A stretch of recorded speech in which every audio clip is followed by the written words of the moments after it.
Allez, bonjour et bienvenue à tous, bonjour à tous, bon après-midi et bienvenue dans la Bible en main, encouragement. Moi c'est le Verger Christelle et nous c'est la Bible en main, encouragement. Nous c'est la Bible en main et donc notre plateforme qui a pour but d'amener Jésus sur les réseaux sociaux. Vous êtes donc la bienvenue. Depuis hier, nous avons commencé à parler sur l'art de prêcher. Nous nous sommes dit, lorsqu'on a reçu le Seigneur, l'une des missions qui a été donnée aux apôtres, c'est de faire de toutes les nations les disciples de Jésus, c'est-à-dire des gens qui ont appris et qui ont la capacité d'apprendre aux autres. C'est-à-dire, si seulement les 12 s'étaient dit, nous avons appris, alors nous gardons cela. Je voudrais nous dire la vérité, nous ne devons même pas connaître Jésus aujourd'hui. Alors, nous avons dit que chacun d'entre nous est déjà prédicateur. Nous avons dit que la prédication, au lieu d'être en plus d'être d'abord un appel, c'est d'abord un art. Un art qu'il faut apprendre avec des méthodologies à respecter. Nous avons dit qu'une prédication a deux grandes parties. La première, c'est le fond. Nous avons insisté sur le fond hier. Nous avons dit que parmi le fond, c'est la partie spirituelle de la prédication. C'est cette partie qui a la capacité de toucher le cœur d'une personne pour que la personne soit complètement transformée. Mais nous nous sommes rappelés qu'il fallait que nous puissions rentrer dans nos moments, nos chambres secrètes pour aller chercher le Seigneur, parce que la prédication, c'est un prolongement, une prolongation de notre intimité avec Dieu. Et je crois que nous avons été suffisamment bénis pour ça. Aujourd'hui, je veux prendre la deuxième partie. La deuxième partie d'une prédication qui est celle qu'on appelle la forme et le style. La forme et le style. Je veux un peu toucher sur les généralités, sur certains fondamentaux qu'un prédicateur doit nécessairement connaître. Vous prêchez la parole, vous devez avoir les fondamentaux que vous devez absolument et nécessairement connaître. La première chose que je voulais que nous puissions connaître, il y a ce qu'on appelle de temps en temps, on appelle ça l'exégèse. L'exégèse. Il y a un prédicateur qui dit, oh, moi c'est ouvrir la Bible, je lis la Bible et puis par après je commence à parler. Il y a ce qu'on appelle l'exégèse. C'est quoi l'exégèse? L'exégèse, c'est l'explication détaillée d'un texte biblique. L'explication détaillée d'un texte biblique, d'une étude approfondie et critique d'un texte. Explication détaillée d'un texte biblique, une étude approfondie et critique d'un texte. Vous prenez un texte, Jean chapitre 3, verset 16. Vous n'allez pas le prêcher juste comme ça. Non, vous devez respecter l'exégèse. C'est quoi l'exégèse? C'est l'explication détaillée de ce texte. Là, vous entrez dans le contexte, vous regardez toutes ces choses et puis par après, vous donnez l'explication détaillée de ce texte. Mais c'est aussi une étude approfondie et critique d'un texte. Tout prédicateur est appelé à se mettre dans le texte qu'il prêche. C'est très important. Lorsque vous prêchez, vous n'êtes pas en dehors du texte. Vous devez être dans le texte que vous prêchez. Un prédicateur, c'est celui qui ne vient pas vous dire des choses, mais lui-même n'est pas dans ça. Il est en train de vous dire des choses que lui-même se reconnaît complètement dans ça. Un prédicateur est appelé à se mettre dans le texte qu'il prêche lui-même. Le situer dans quelles circonstances, période. C'était suite à quoi? Rappelez-vous toujours, un texte hors de son contexte est un prétexte. Lorsqu'on parle de l'exégèse, l'exégèse tient compte du contexte.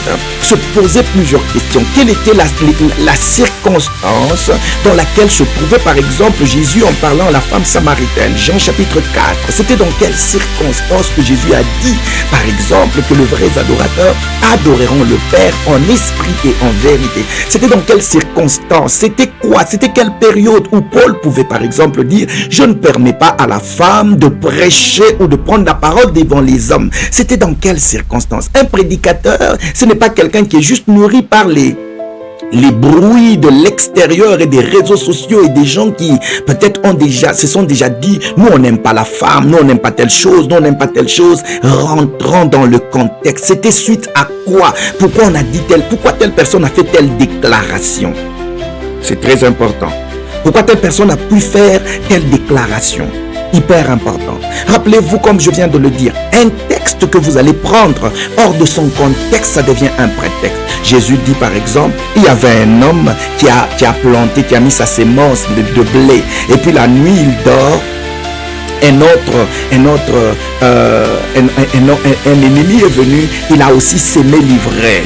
Voyez, et puis par après vous terminez comme ça, vous commencez directement à dire, ok, écoutez, l'ennemi c'est Satan, il vient s'aimer des choses dans nos vies et tout. Quel était le contexte, hein? Quel est le contexte? C'est très important. Quel est le contexte? Beaucoup de prédications que nous écoutons sortent de leur contexte et ça devient des prétextes. C'est important. C'est un travail très important à faire en tant que prédicateur. Quel est le contexte? Et quand vous commencez maintenant à faire cette étude critique approfondie, avoir une explication détaillée d'un texte, c'est ce qu'on appelle l'exégèse. C'est quelqu'un qui est là, qui veut d'abord vous faire comprendre c'était dans quelle période, qu'est-ce qui se passait en cette période, comment vivaient des gens en Égypte, quelle était leur culture, qu'est-ce qui se passait, quelle était la culture. Est-ce que le même mot aujourd'hui peut avoir le même sens aujourd'hui? J'aimerais vous dire la vérité. Il y a un mot que nous pouvons utiliser ici et maintenant. 10 ans après, ça n'aura pas le même sens. Et c'est important de rentrer dans le contexte. En 1990, quand on parlait de ceci, on voulait dire quoi exactement? Donc, ça, c'est l'exégèse. Le deuxième fondamental que nous devons connaître, un prédicateur doit connaître, c'est ce qu'on appelle la lettre et l'esprit du texte. La lettre et l'esprit du texte. Ça, je veux dire quoi? Berger Christian, qu'est-ce que vous voulez dire? En fait, je veux tout simplement dire, c'est que dit le texte, c'est la lettre. Mais derrière le texte, il y a l'esprit du texte. Il y a l'esprit du message que vous prêchez. Savez-vous que lorsque vous prenez par exemple, vous prenez par exemple seulement la lettre telle qu'elle est et vous commencez à la prêcher, à la donner aux autres, il y aura un problème parce qu'il y aura des endroits là où on dit et il se donna la mort. Quel est l'esprit derrière ce que vous prêchez? Il s'avère indispensable de prêcher tout le conseil de Dieu. Actes chapitre 20, verset 27, nous prêchons esprit et vie. Parce que la parole que nous donnons est esprit et vie. Jean chapitre 6, verset 63. La deuxième des choses, c'est que j'ai le texte, c'est que le texte dit, mais aussi, ça c'est la lettre me dit ça. Mais en entendant derrière, quelle est la pensée de Dieu? Quel est l'esprit qui se cache derrière? J'étais en train de dire quand j'étais à Lubumbashi que quand tu lis la Bible et que tu es un homme spirituel, c'est entre les lignes que se trouve l'interprétation du verset que vous êtes en train de chercher. En d'autres mots, je voulais tout simplement dire, ne soyez pas que devant le texte. Allez aussi derrière le texte. Parce que derrière le texte, il y a l'esprit du texte. Oh, ça va, non? On peut avancer.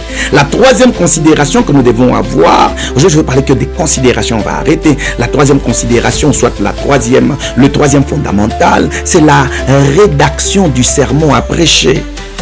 Vous avez vous prenez premièrement ce qu'on appelle l'exégèse, deuxièmement la lettre et l'esprit de la lettre, troisièmement la rédaction du sermon.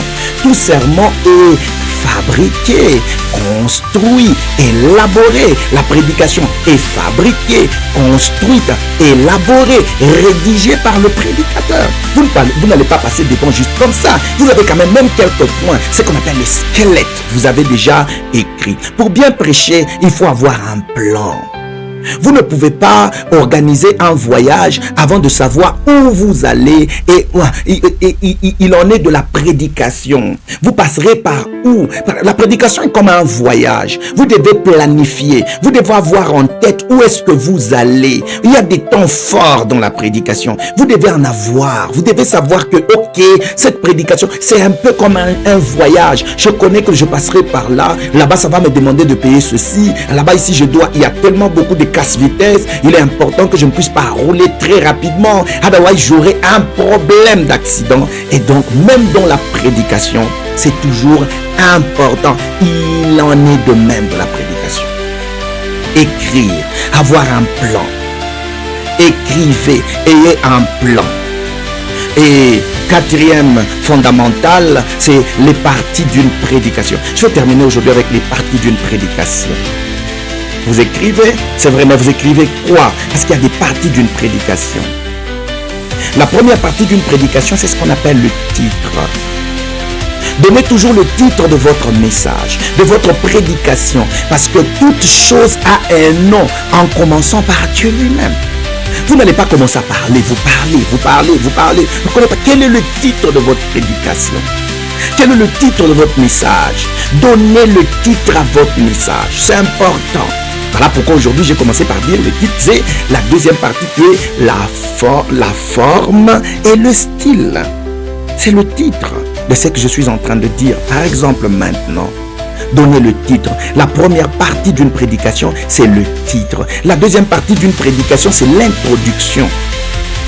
L'introduction, elle est courte, mais en rapport avec votre message. L'introduction ne doit pas être tellement longue. J'ai vu des gens qui ont déjà commencé, ils ont fait 45 minutes, et puis par après ils disent maintenant, c'est maintenant que je vais entrer dans mon message. Non, frère. Comment vous pouvez prendre 45 minutes d'une introduction? C'est pas possible. L'introduction doit être courte, en rapport avec votre message. L'introduction a pour objectif d'aider l'audience à fixer leurs pensées. Lorsque vous introduisez, vous aidez l'audience à fixer leurs pensées, susciter l'intérêt des gens pour qu'ils vous suivent, bien-aimés dans le Seigneur. Et pour y parvenir, focalisez-vous à être clair qu'intelligent. Il y a des gens qui veulent être tellement intelligents, mais ils ne sont pas clairs. Focalisez-vous à être plus clair qu'intelligent. Soyez direct, rapide, concis et précis. Soyez direct, soyez rapide, soyez concis, soyez précis. Pour que quelqu'un sache déjà, ok, nous avons aujourd'hui affaire à telle ou telle autre chose. Ça va. La troisième partie d'une prédication, c'est ce qu'on appelle le point central. Le point central d'une prédication, appelé aussi développement au cœur du message. C'est le repas du culte. C'est ce que c'est ce que vous avez eu dans votre intimité avec le Seigneur. 3 points suffisent parce que la plupart du temps, quand vous donnez plus de 3 points, les gens capteront le dernier point. C'est important. Quand vous prêchez, pas c'est de l'art. C'est-à-dire que donnez juste 3 points, 2 points, 3 points. Parce que quand vous donnez plus de points, les gens vont juste capter le dernier point. Et c'est important. Faites-le le plus important de votre sermon. Les 3 points-là. Faites-le le plus important de votre sermon. Notez cependant que le prédicateur et ses auditeurs doivent entrer dans l'univers du texte que de se contenter de numérer quelques observations du texte dans toute force, des observations superficielles. Amen. Je me répète encore, afin que nous puissions comprendre. Il est important de prendre la partie ici, le point central qui est la troisième partie, d'insister dessus. Faites de cette partie la partie la plus importante de votre sermon. Mais il est important que le prédicateur et les auditeurs doivent entrer dans l'univers du texte que de se contenter d'énumérer quelques observations superficielles. Au contraire, il aide l'assemblée à faire l'expérience du texte dans toute sa force et à profiter du texte au maximum, à le vivre en direct. On presse l'orange pour en sortir un maximum de jus, a dit un sage. Prenez le temps, ne soyez pas en dehors du texte. Faites entrer les gens dans ce texte. Ne soyez pas superficiel. Essayez d'entrer en profondeur. Essayez de regarder peut-être certaines choses que les autres peut-être ne pouvaient pas voir. Vous essayez de faire vivre ça aux bien-aimés. Et la troisième partie, c'est ce qu'on appelle la conclusion. La conclusion propose des actions pratiques. C'est-à-dire, la conclusion doit être convaincante avec un défi pour la vie chrétienne. La conclusion ne doit pas contredire l'introduction ou le point central, mais résumer en quelques mots ce qui a été dit avec l'idée de pousser les gens à l'action. Une conclusion dans la prédication finit toujours par pousser des gens à l'action. Est-ce que ça va? Ce qu'on a dit aujourd'hui, un peu beaucoup de choses. Ça va, non? La fois prochaine, je vais parler sur les sortes de prédications ou les sortes de sermons. Afin que tu comprennes, nous n'allons pas tous vivre les mêmes choses. Nous n'allons pas tous préparer la nourriture de la même manière et la présenter de la même manière. Même la nourriture sur la table, c'est un peu différent. Alors j'ai voulu que nous puissions aujourd'hui avoir ces points-là, ces fondamentaux, hein, ces points fondamentaux. L'exégèse, on a compris, et puis la lettre et l'esprit de la lettre, la rédaction d'un sermon ou de la prédication, et puis les parties d'une prédication, le titre, l'introduction, le point central et la conclusion. Quand vous écoutez quelqu'un qui prêche, c'est de l'art.